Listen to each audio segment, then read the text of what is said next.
Assalamualaikum warahmatullahi wabarakatuh. Kami dari kelompok 3 akan menjelaskan materi fisika mengenai radiasi gelombang elektromagnetik. Selamat menonton. Definisi gelombang elektromagnetik. Gelombang elektromagnetik adalah gelombang yang merambat tanpa memerlukan medium perantara. Gelombang elektromagnetik merupakan gelombang transversal yang terdiri atas medan listrik dan medan magnet yang merambat tegak lurus. Sifat-sifat gelombang elektromagnetik. 1. Perubahan medan listrik dan medan magnet terjadi pada saat yang sama. 2. Tidak bermuatan listrik.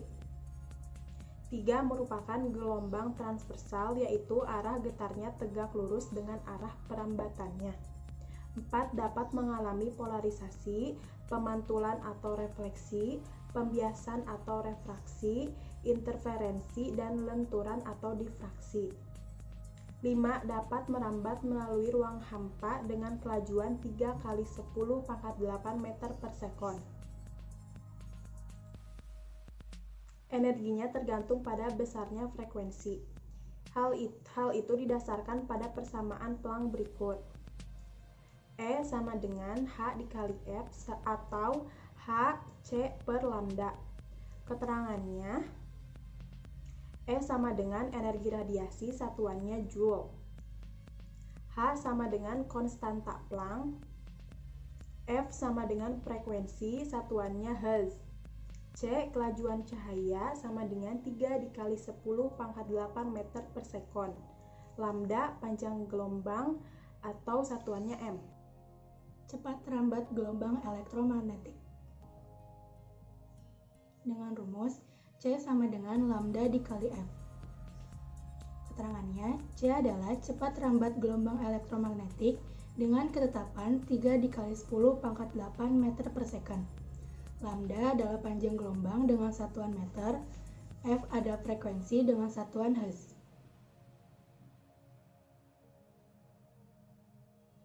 Untuk kelajuan gelombang elektromagnetik bisa ditentukan dengan persamaan berikut. F sama dengan C sama dengan E per B. C adalah kelajuan gelombang elektromagnetik dengan satuan M per second. E adalah besar medan listrik dengan satuan N per C. Dan B adalah besar medan magnet dengan satuan T.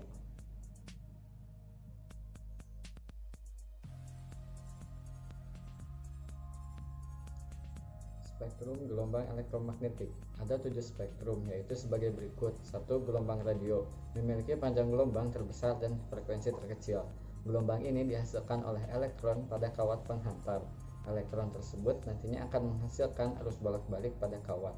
Gelombang radio dipancarkan melalui transmitter atau antena pemancar dan diterima oleh receiver atau antena penerima.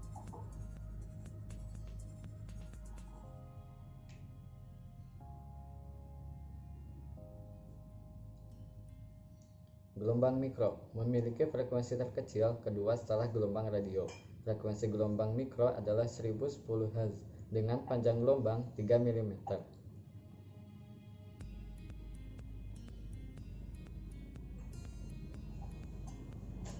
Gelombang mikro memiliki manfaat sebagai berikut. 1. Sebagai pemanas makanan atau microwave.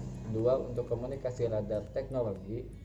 Ketiga, menganalisis struktur atomik dan molekul. Keempat, memandu pendaratan pesawat. Dan yang kelima, mendeteksi keberadaan suatu objek. Sinar inframerah memiliki frekuensi lebih besar daripada gelombang mikro. Frekuensi sinar inframerah berada di rentang 1011 Hz sampai 1014 Hz. Artinya, panjang gelombang sinar inframerah lebih kecil daripada gelombang radio dan gelombang mikro. Manfaatnya, 1. Untuk terapi fisik, misalnya menyembuhkan penyakit cacar dan encok. 2. Untuk fotografi, pemetaan sumber daya alam. 3. Digunakan pada remote control. 4. Mengeringkan cat kendaraan dengan cepat pada industri otomotif. Cahaya tampak. Dengan cahaya tampak, warna-warna merah, jingga, kuning, hijau, biru, nila, dan ungu merupakan bentuk spektrum cahaya tampak. Cahaya tampak memiliki frekuensi sekitar 1015 Hz dengan panjang gelombang 400 nm sampai 800 nm. Manfaatnya 1. Sinar laser digunakan pada bidang telekomunikasi untuk menyalurkan suara, gambar, atau sinyal melalui serat optik. 2. Sinar laser digunakan di bidang kedokteran sebagai alat untuk mendiagnosis penyakit. 3. Di bidang industri, sinar laser digunakan untuk mengelas dan memotong lempengan baja. Sinar X. Sinar X merupakan spektrum gelombang elektromagnetik dengan frekuensi atau energi terbesar kedua setelah sinar gamma. Frekuensi sinar X berada di kisaran 1016 sampai 1020 Hz. Sinar X ditentukan oleh Wilhelm Ronser atau itulah mengapa sinar X juga biasanya disebut sinar Roentgen. Manfaatnya, 1. Memotret organ-organ dalam tubuh seperti tulang, jantung, dan paru-paru. 2. Menganalisis struktur bahan atau kristal. 3. Mendeteksi keretakan atau cacat pada logam. 4. Memeriksa barang-barang di bandara.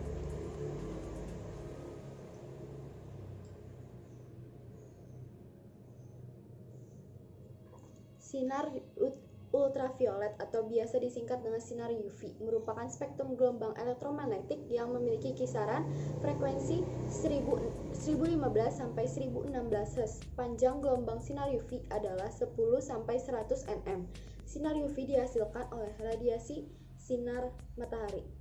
Manfaatnya, yang pertama, proses fotosintesis atau asimilasi pada tumbuhan. Yang kedua, pembentukan vitamin D. Yang ketiga, membunuh kuman penyakit. Yang keempat, mensterilkan ruangan. Yang kelima, memeriksa keaslian tanda tangan di dunia perbankan. Yang terakhir, sinar gamma. Sinar gamma merupakan spektrum gelombang elektromagnetik dengan energi tertinggi. Hal ini dikarenakan sinar gamma memiliki frekuensi tertinggi di antara spektrum gelombang elektromagnetik lainnya, yaitu 1020 sampai 1025 Hz. Mengingat energi sinar gamma sangat besar, tidak heran jika sinar ini bisa menembus logam beberapa sentimeter. Sinar gamma dihasilkan oleh aktivitas radioaktif atau atom-atom yang tidak stabil di reaksi inti. Manfaatnya, yang pertama terapi kanker, kedua sterilisasi peralatan rumah sakit, yang ketiga sterilisasi makanan kemasan, yang keempat pembuatan varietas tanaman unggul tahan hama, yang kelima mengurangi populasi hama. Sekian, terima kasih. Jangan lupa like, comment, share, and subscribe. Wassalamualaikum warahmatullahi wabarakatuh.